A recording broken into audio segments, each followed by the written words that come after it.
تیر شو سحر شو دروازه کله غي په خپل ټیم باندې کولو کنو دی بیا دننه لاړه نی ولا د شپې ځای ورکو نی ولا ملمستیا ورکو دی ورته وی د خیر د شپه خو به تیر کو خو ډوډۍ را لروړي اوبه را لروړي مونږ خو ستاسو ملمانه یو الله جل مجده فرمایي فابوا ان يضيفوهما هغې د دې دواړو د ملمستیا ورکولو نه انکار وکړ اوس دا قرآن مونږ ته ذکر کړي دا به قیامت پورې دا وینا کیږي چې دی د حضرت موسی علیہ السلام او د حضرت خضر علیہ السلام د ملمستیا ورکول نه انکار کړو کله چې حضرت عثمان رضی الله تعالی عنہ مصحف شریف تیاراو ترتیب قرآن عظیم الشان ته ورکاو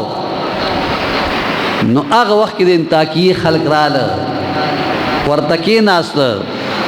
چې زمونږ اسلافو زمونږ مشرانو د انتاکی خلقو د حضرت خضر علیہ السلام او د حضرت موسی علیہ السلام د ملمستیا ورکول نه انکار کړو مونږ به تاسو له چې څومره سونه غواړي دربګ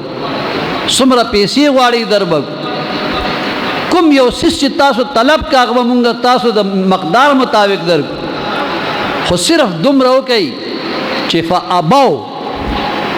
د دې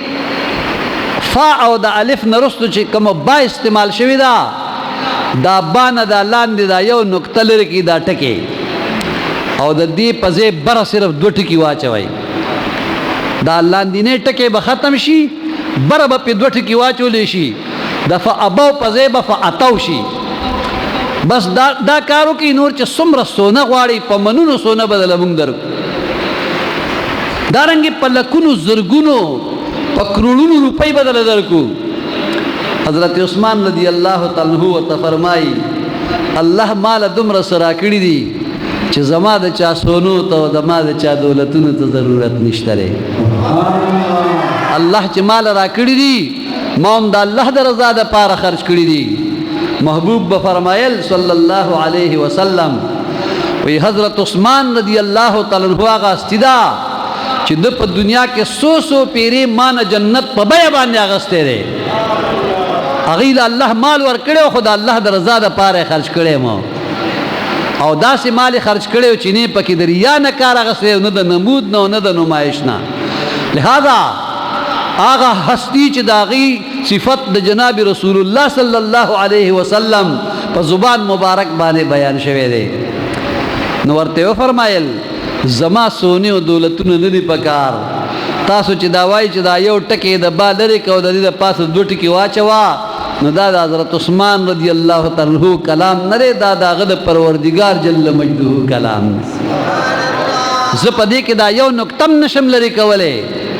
او نه زه چا پدې باره کې پروا ساتم ولی خو یو ټکی به لري کړي به او دا دوه ټکی به په بارا چولیو کنه نا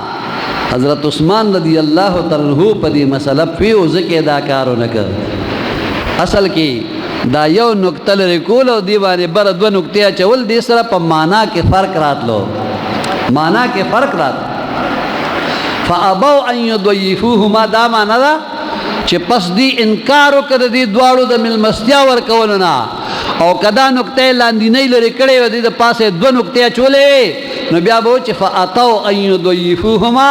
پس انتاکی خلق را تګو کده دواړو په ملمستیا باندې دی له ملمستیا ورکا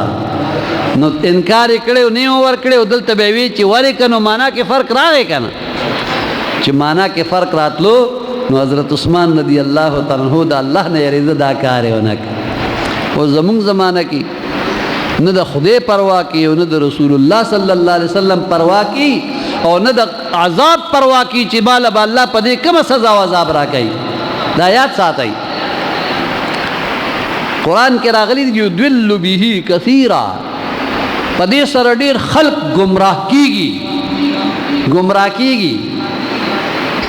دې سوې یذل به کثیرا د دوات په ځای زواد استعمالي زواد پروام نه کوي چې دا معنا کې فرق راځي او کنه راځي یذل به کثیرا پدې وی یذل به کثیرا الک وګورا یذل معنا دا گمراه کیږي په دې قران عظیم الشان سره یا په دغه مثال سره ډیر خلق او یذل معنی دار چې سوري تکیږي سوري تکیږي اوس گمراه کیږي او سوري تکیږي دي دواړو کې څومره فرق دی او دې پاغي فخر کی وی دواد نه دی وی دا زواد اوس د قران عظیم الشان په الفاظو کې تحریف کوي او په معنا کې تحریف راولي خو یاد ساتئ چې چا دا ارادي کړی دی الله دا غي ارادي په خور باندې کړی دي اچریم دا نشي کولای دی د خپل تڼای وشلای دا خو یو سوره زندگی دا به ختم شي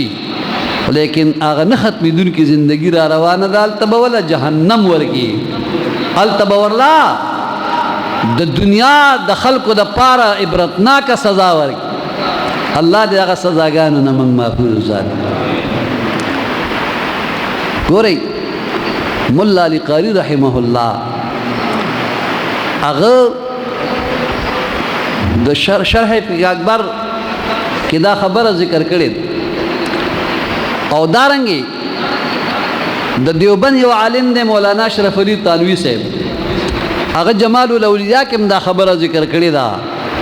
چې کچا دواد په غلطۍ سره په هیر سره زواد وي نو کده په مونږ کې وي مونږ مات شو دوباره به وکي د دواد په ځای چې زواد وي مونږ ماتيږي ور سره دی به دوباره مونږ کوي که په غلطۍ سره وي یا په هیر سره وي او که قصدن عمدن وي نو هغه وي مونږ مات شو ور سره کافر کیږم ځکه معنا کې فرق راځي کنه لہذا دا دواد چې څوک زواد وای نو بیا دغه وعید ورلشتره ښا الله دې مونږ او تاسو د دین محفوظ ساتي دا مې ته دې پورې وی چې دا د الله کلام دې تب پکې ګوته نه وي د دې د حفاظت ذمہ الله په خپل ځان باندې غسه دا الحمدلله دا دې سورلسنیم سو کال تیر شو ننم چې قاری حافظ سمین گل سے یا صفت اللہ قاری سے یا فضل گل قاری سے او یا دا نور قاریان صاحبان چې دې شاګردانو ته دا کم سبقونه خي نو ماغه ورته خي کم چې حضرت عثمان رضی الله تعالی عنہ ترتیب ورکړي دي کم قرات کې په کم لستو کې چې تحریف ناراضي هغه قرات خلکو تخای دا بچی چې تیار کړی دي چې تاسو ته د قران عظیم الشان تلاوت کین او هغه بکی چې کوم ته قاریان صاحبانو خو